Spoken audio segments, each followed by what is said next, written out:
And I'd also like to bring up that Lanny ran 1:10:47 and 2:28 without super shoes. So, I mean, that's also worth mentioning as well.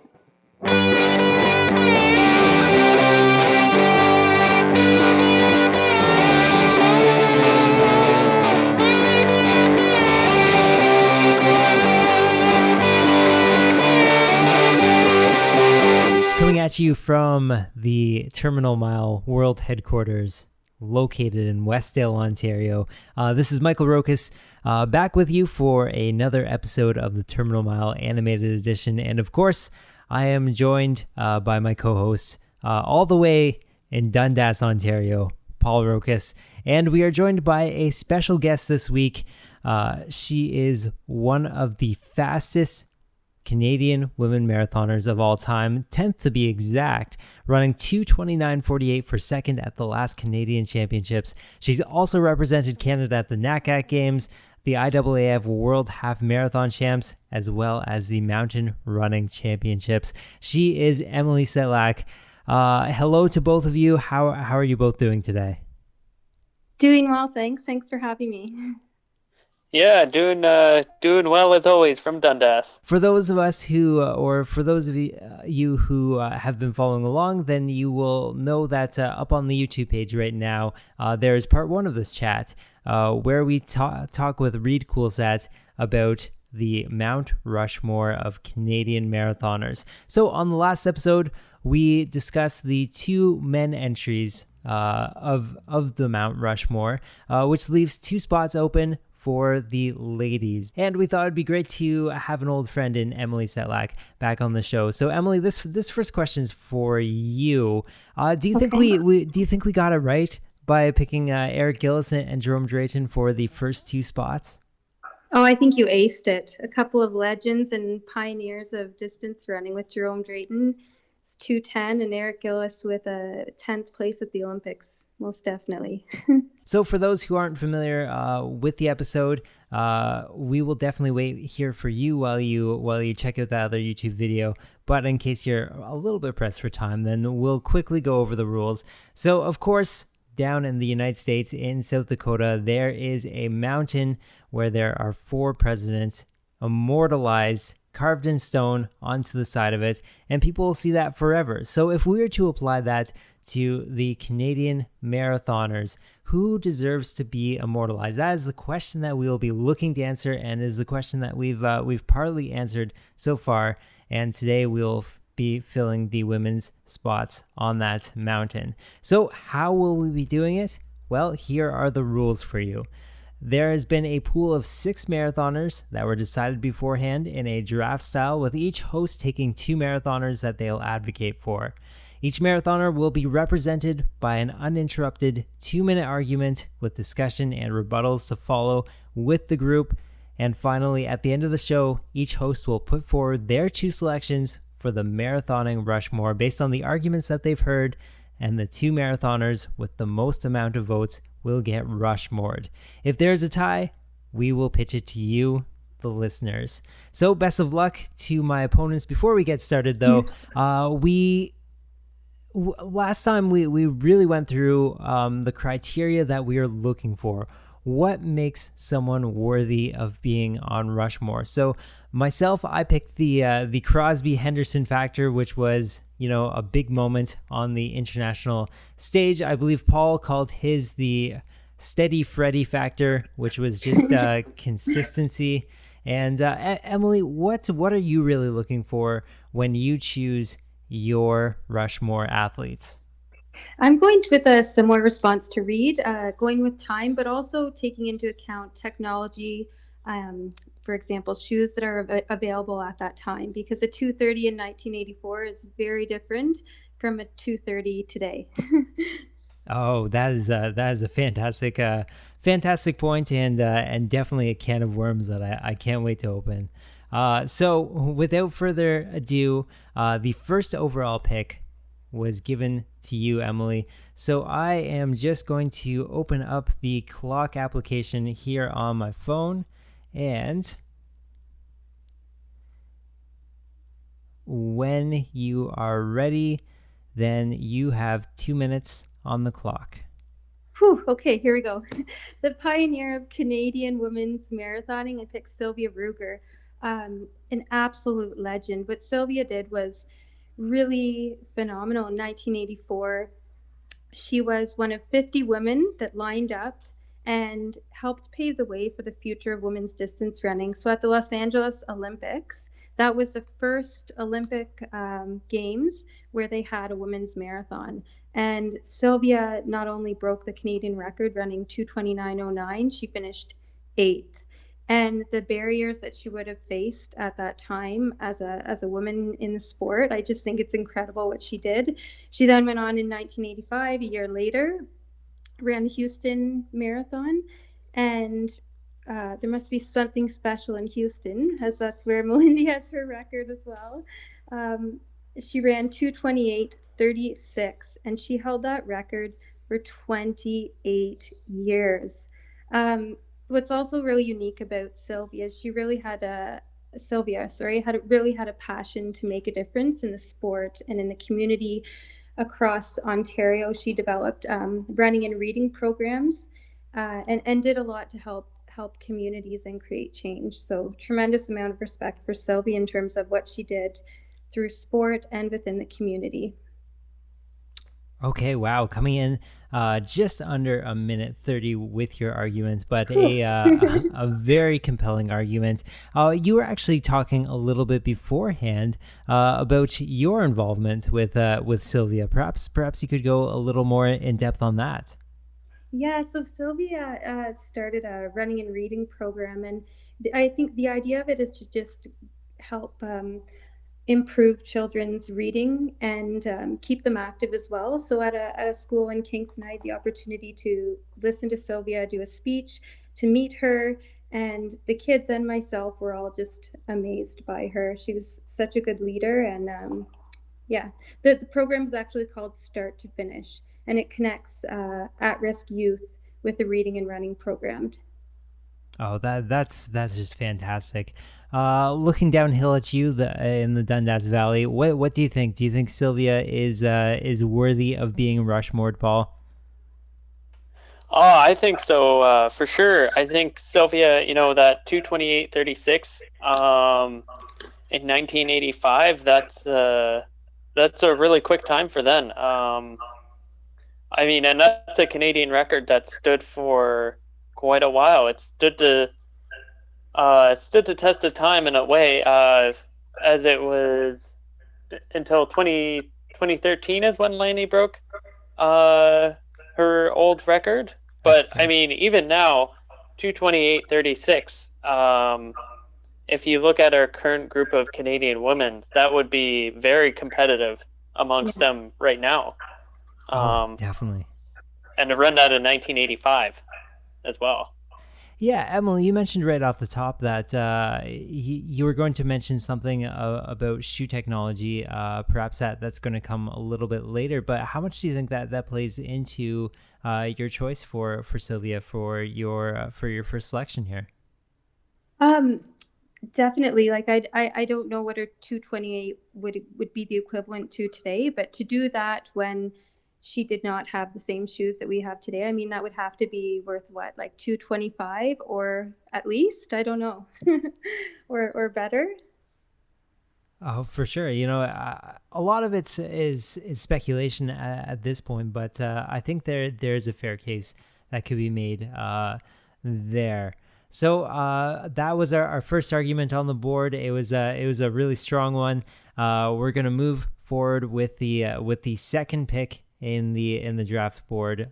We are looking at you, Paul. The clock has been reset, and we are going to press start right now. Okay, well, I am going for a similar era, a little bit before Silvia. I'm going with Jacqueline Garreau. Currently the 8th fastest Canadian all time, but she is perhaps best known for being the only Canadian to ever win the Boston Marathon. And she achieved that in 1980. Boston seemed to be the race for her. Definitely the some of the highlights of her careers. Just listing off some of her placings at Boston. The first in 1980, as I mentioned, and then she also had a 5th place in there in 1981. And then 1982, there's a second and another second in 1983. So, she definitely, Boston treated her well. She ran Boston well. Another career highlight in there, 5th at the World Championship Marathon in 1983 in Helsinki. Another big point in her career is she's the first Canadian woman under 230. Her PB 229.27. She set that in Boston, unsurprisingly. And she set that in 1983. And she also competed in the 1984 Olympic Games as well. And other notable performances, in 1980 in the Tokyo Marathon, she finished 2nd. She ran in marathons all throughout the 80s and had a very solid career. Lots of top 10 finishes, and overall enough, I'd say, one of a Canadian on Mount Rushmore. Okay, so a whole lot of stats there, and perhaps I'll keep with you here, Paul. Why do you think that Silvia is someone who is definitely respected, remembered, all that good stuff? What do you think Jacqueline, perhaps isn't quite as remembered? Like I wouldn't say that she has the same notoriety of other marathoners of that time, especially on the men's side. Yeah, I think, well, for one thing, her Canadian record did not last a super long time. It would have only been, I believe it was 1983 that she ran under 230. And then Silvia would have run her Canadian record, that would have been 85? Yeah. Yeah, so maybe that might be it, that her record wasn't around for very long. I think, she's definitely, the Boston Marathon, winning that definitely has made her a well-known name, but I think it's definitely the record, the long-standing record, that's the difference.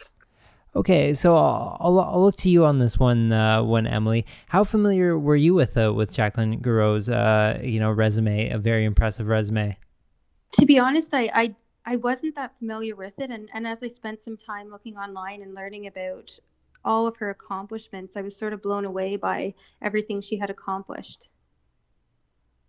Yeah, I find myself really in the same boat. So I'm really glad that you mentioned her, just because of some of the fantastic feats that she was really able to pull off. I mean, first sub 230, that's definitely a big accomplishment for sure. Yeah, and she was also part of the Olympic Games in LA, where she was on the line with Silvia, the first marathon in the Olympic Games. So that's quite an accomplishment as well. All right. So after that, we have to wonder, could the two remaining Rushmore spots go to women from the 80s? Wow. Imagine that. That would be a real upset. With that, I think I will roll out the third pick, which was selected by me. I have 2 minutes on the clock starting. Hold on. Okay. Yeah, no rigging of the timekeeper here. Okay, 2 minutes on the clock starting now. Okay, so first things first. The person that I am representing is Canadian record holder Malindi Elmore. And, there's a lot that could be said about her, but I will start with this, 2:24:50. She's the fastest Canadian marathoner ever. And she's almost a minute faster than the second fastest time impressive, even when you notice that the second fastest Canadian marathoner of all time, even though it's not on the Athletics Canada ranking yet, is Natasha Wodak. She is the national 10,000 meter and she was the half marathon record holder as well. So we're not talking just anyone in second place, but that whole minute and a half faster, that is definitely something worth noting. The only thing that really is drawing Elmore back is that she hasn't really had her Crosby moment. But I almost see this as a positive. She was a 2004 Olympian as a 1500 meter runner, so she is a gamer. She has that sort of strategy, and she looks to be a lock for the Tokyo 2021 Olympic team. So, making bets, I would bet that she could do something really special there. Perhaps you won't pick her today, but maybe 2 years from now, Malindi Elmore totally has a spot for that. As I mentioned, only 2 marks, but her 2 marks are 2:24:50 and 2:32:14. She has a solid marathon resume. One last point that I will bring forward is that, people often look at those 2 marathon times. She's actually run 2 other marathons as well, too. They just came after really long swims and bikes. Worth noting, in her first Ironman, she ran 3 hours flat plus 52 seconds. And in her second Ironman, she ran a 2:59:10. For my Ironman specialists out there, they know how special a sub 3 marathon is for anyone who participates in that. And that brings the end to my time there. I know that you certainly know Malindi, and I know that she was definitely in contention for that first spot. So we'll start with you, Emily. What do you think? Do you think Malindi deserves a spot up on Mount Rushmore? Oh, most definitely. Like she's such an incredible athlete. And I think, as you said, she's got such a wealth of racing experience. She's been to the Athens Olympic Games, and she's got such a good range of ability from 800 to the marathon. And I think once she gets an opportunity, she's kind of done in Houston, I think it was sort of like a time trial race for her. And when she gets into a championship race like the Olympics, I think I agree with you. I think something really special will happen. And yeah, I think she'll surpass anything she's done.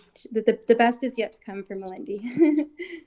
All right, over to you, Dundas. What do you think about Malindi Elmore? Do you think she deserves that spot? I noticed you didn't pick her second. So what hesitations do you have about Malindi Elmore? Well, I think the big thing I look for is consistency, and I feel like it's hard to gauge that off of 2 marathons. To be fair, though, the 2 marathons she has run have been really good. Like, she hasn't had a bad marathon with the 2 that she's run at Houston. You do mention the ones past at the end of Ironman as well. Not really a huge Ironman fan. I'm a Lionel Sanders fan, so do watch a couple Ironmans every once in a while. And sub 3 hours is pretty impressive. I'm impressed with that. But yeah, I think the best is still to come. Like Emily said, I think I would want to see a few more marathons, and even Olympics. Seeing her compete in the Olympics would definitely be something I'd want to see, or World Championships. Oh, no doubt. They just haven't happened yet. No doubt. I think people are divided into 2 camps. I mean, talking to Natasha Wodak last week, she said she wasn't really surprised to see that big of a result from her in Houston last year. As someone who is familiar with how she was training, Emily, I know you have your ear to the ground as far as that goes, especially with your position in the Canadian marathoning scene right now. Were you surprised to see that 2:24:50 from Malindi last year? Most definitely not. I had an opportunity to do a workout with Malindi maybe a month before Houston, I think it was, and she showed up with so much focus and calmness, and she had a laser-like focus, and she nailed the workout. She just She did. It was phenomenal. So I knew she was going to do something really special after that. I wasn't surprised at all. Yeah. All right. So with that being said, I think that I'll unroll my second pick right now, and my second pick is also a fairly contemporary pick as well too. So I will start the clock right now. Okay. So for the fourth pick for this show, I am picking Krista Duchene. Now, the case for Krista takes a bunch of different fronts. She's got the time. She's got 200-230. Once running the second fastest Canadian time at the time with a 2:28:32. She's got the big results. Of course, she was third at the 2018 Boston Marathon, showing incredible fortitude in absolutely bizarre conditions. It's just even nuts to think about. She's also got the international experience, representing Canada at the 2016 Olympics, placing 35th. But most of all, to me, Krista represents our aspirational selves. When she started marathoning in 2002, it wasn't as with some massive resume and track and field chops. She was one of us running a 3:28:08, and she just kept on showing up, and she established herself as one of the best in Canadian history, taking an hour off that time in the process, all while being a killer mom and a dietitian to boot. No doubt when Lanny is brought up in just a few minutes, it will be rightfully mentioned that she changed the culture of marathoning in Canada. All I'll say is that is true, but do not forget that Krista was right there the entire time and really served as an inspiration for runners across the nation all the same. So that is my case for Krista Duchene there. We'll go first to you, Emily. I talk about a real culture change with that big race in 2013, Lanny getting the Canadian marathoning record at the time, of course, but Krista was there as well too, not too far behind. What has Krista meant to you as a marathoner? I guess like both Krista and Lanny, like they've started a legacy of doing things that haven't been done before, and they really helped. I think they really helped change our perception of what we all feel is possible. And it's really interesting how they paved the way. If you think we hadn't sent a woman to the Olympics in 20 years before Krista and Lanny went. 20 years is a really long time, and I can't even begin to imagine the self-belief and mental strength and talent and hard work it must have taken to kind of surpass a 28-year-old barrier. Yeah, definitely. Paul, I know that Krista was someone that you had your eye on as well too when we were drafting this. And I kind of took that away. What did you see in Krista? What makes her such an exciting runner to you? Oh, I think you kind of mentioned it. She really relates well with every road runner or marathoner in Canada. Just her background. In running, I believe she didn't. She went to the University of Guelph, but she didn't run for them. I believe she played hockey for them. That's correct. If I remember. And I mean, her running career started after that. It's if you look at her performances over the last several years, they just kind of built on each other. Most recently with the third at Boston. I'm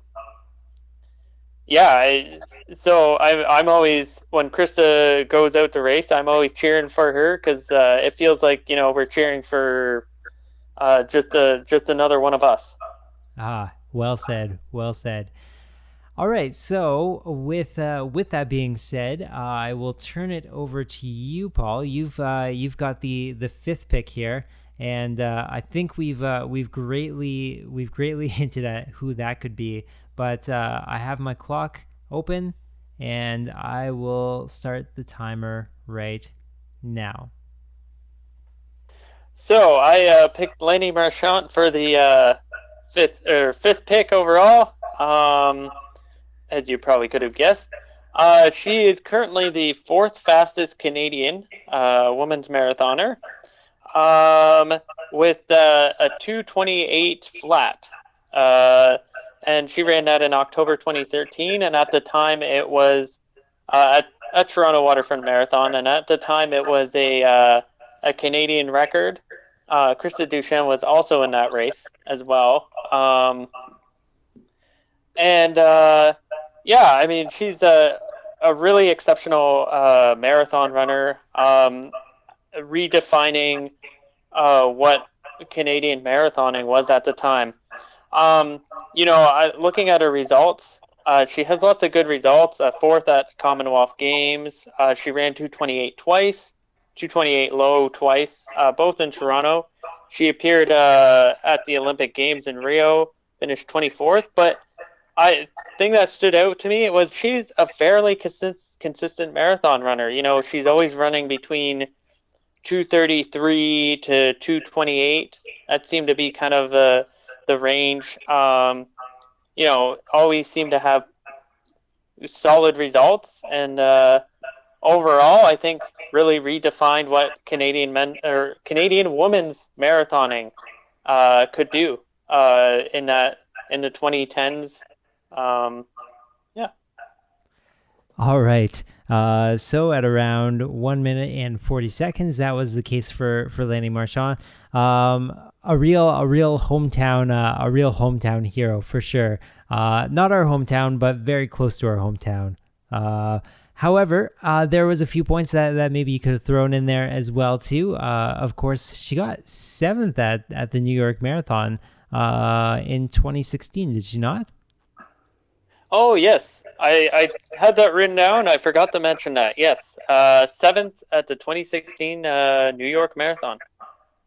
I think what's always amazed me about Lanny is just how vocal her advocacy is for the sport and for women in sport.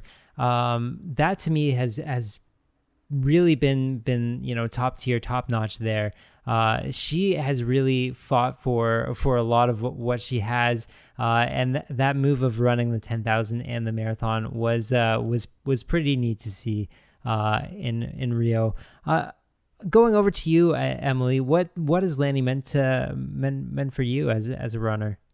I think similar to what I said about Krista, developing a legacy of breaking through barriers of, a record that had been there for almost 3 decades. And for her and Krista to go and break that. And I'd also like to bring up that Lanny ran 1:10:47 and 2:28 without super shoes. So, I mean, that's also worth mentioning as well. But both incredible athletes, and yeah. Is that a shoe take I heard? Yeah. Oh no, guys, we are reportedly we are anti-shoe take here. We are anti-shoe take, but I feel like that's definitely fair in today's environment. Just an incredibly impressive athlete, and I think that there is a good case that could be made for Lanny.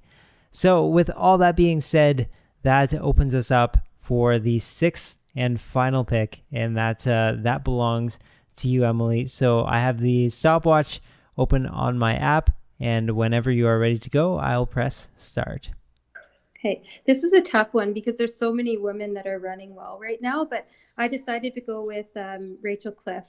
She's a phenomenal road racer. She's only run 2 marathons, and of the 2 marathons she's run, in Berlin, she finished 11th, and she ran the fastest debut by a Canadian woman ever, running 2:28:53, just less than a minute off of Lanny Marchant's record. 8 months later, she came back and did Nagoya Marathon in 2019 and broke Lanny's record by 2 minutes, running 2:26:56. And I think something really unique about Rachel is she's incredibly resilient. So she was left off the 2016 Rio Olympic team. She should have been on that team. AC did not take her. But I think it showed a tremendous amount of resilience and grit to bounce back after that heartache. And I think that she'll be able, when she does her next marathon, she'll be able to pull off of all her experience at running world championships. She finished 9th at the World University Games, 9th at Commonwealth Games. And when she can pull on that experience and get into a fast marathon, I think she'll be a really amazing championship racer. Oh, for sure, and that's just a really good point there. I also agree with your take on Rachel being left off that team as well too. I think that just the resilience that she's shown has been fantastic, and has really been inspirational to everyone. Paul, what do you think about Rachel Cliff? Do you think that she deserves a spot up on it? Do you think there's a case that could be made for Rachel Cliff to be on Mount Rushmore? I think similar to Melindy. I think it's tough. It's tough with 2 marathons. But that being said, Rachel's 2 marathons have been really good. In Berlin, I remember when she ran that in her debut in Berlin, and I don't know if it was surprising. I don't think it was surprising at all, actually. But that was just she ran that time, and it's like, wow, she's going to be a really good marathoner. Like running a debut 2:28 is like lots of good things to come. And I mean, she then backs that up with her second marathon, the 2:26:56. And I mean, I definitely think there's lots of good things to come in the future.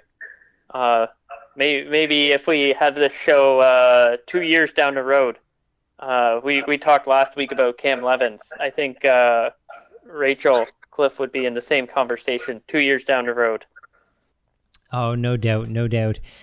Before we close up this episode, you mentioned that there are so many people that could be mentioned as well. I don't want to put anyone on the spot here, but I'll start with someone who definitely could have been in this show as well too, and that was Lindsay Tessier with her 9th placing at the last World Championships in Doha. She's got the Canadian Masters record as well too, and she's just a phenomenal athlete.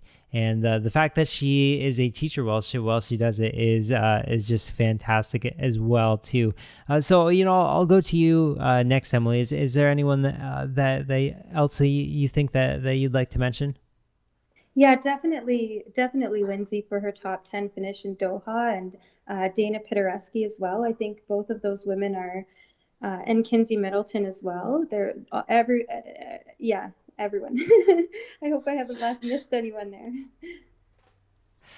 Paul, was there anyone that you're thinking of? I think Natasha Wodak deserves a mention with that. The second fastest Canadian time that she ran just recently at the Marathon Project. That's a pretty neat thing. I think that deserves a mention. For sure, yeah. Also deserving a mention is the fact that Natasha Wodak was recently on the Terminal Mile, which you can find on all major podcatchers as well as YouTube. A little bit of a shameless plug there. Had to get it in though. For those, I mean, this is the Terminal Mile as well, so I think we can allow it. Yeah, I'll look to the executive producer, see what he says about it. However, before we wrap up this show, there is the most important part. Of course, there is 2 spots that we were looking to decide based off of these 6 runners mentioned today. This is going to be no easy task, so I am going to turn it over to you first, Paul, and then we'll go to Emily, and then we'll circle back around to me to see if we have any sort of conclusive results as to who we think the 2 spots should belong to. So we'll start with you, Paul. Well, I think there's so many Canadian women marathoners who deserve a spot up there, but I am going to have to go with the marathoners from the 80s. I'm going to have to go with Silvia and Jacqueline. Okay, so now we're going to look at you, Emily. Who do you think deserves to be up there? Yeah, I'm going to go with the pioneers of Canadian marathoning as well, Silvia Ruger and Jacqueline Gardeau. Girl. All right, so with 2 votes each on the board, that means that they take it. I will say that I was thinking Sylvia, and I was someone who I also thought deserved to be up there was Krista Duchene as well too. I think, but the whole real point of this is that every single runner who is mentioned today, whether it be an honorable mention or someone who had an argument made for them, is just a fantastic runner. Honestly, I think this was even more difficult for me than last week's episode and picking those first two runners, just because each one of these ladies just brings something incredible to the board. So overall, I think that the right choices were made today, though. But man, this one was a super hard one. With that being said, big thanks to you, Emily, for being on the show today and for contributing.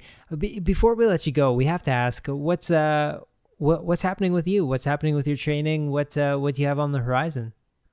Thanks, Michael. Yeah, I'm just kind of hoping that something will come up in the spring. So I'm just training right now in hopes that a marathon will come up, and hopefully something will happen. Well, I really hope so as well too. I have my ear to the ground on a few leads there, but maybe we can talk about that a little bit off air. Anyways, I'm really hoping for the best for you, especially after that last race. We just know that there's a whole lot more in there, and of course, big thanks to you for being on the show today. That wraps up our Rushmore episode. Let us know what you think, though. Find us on Twitter at The Terminal Mile. We're also on Instagram at The Terminal Mile. We have a bunch of other really cool stuff happening there as well too. So yeah, big thanks to you guys for joining us today. And as always, remember, support your local Twilight meet.